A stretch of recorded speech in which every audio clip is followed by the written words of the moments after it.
അതാ അച്ഛന്റെ ഫോട്ടോ.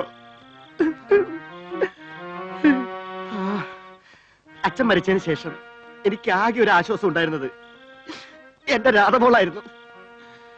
രാധയും രാമുമായിട്ടുള്ള പ്രേമം നിനക്കറിയാലോ. അവൻ എന്റെ പെങ്ങളെ ചതിച്ചിട്ട് വേറെ കല്യാണം കഴിച്ചു. അവന്റെ കല്യാണത്തിന്റെ അന്ന് എന്റെ രാധമോള് ആ മുറിയിലാ കെട്ടി തൂക്കിയത്. നീ ആ ഫോട്ടോയിലൊക്കെ ഒന്ന് നോക്കി. ഇപ്പോഴും എന്നെ കൊച്ചേട്ടാന്ന് വിളിക്കുന്ന പോലെ തോന്നും.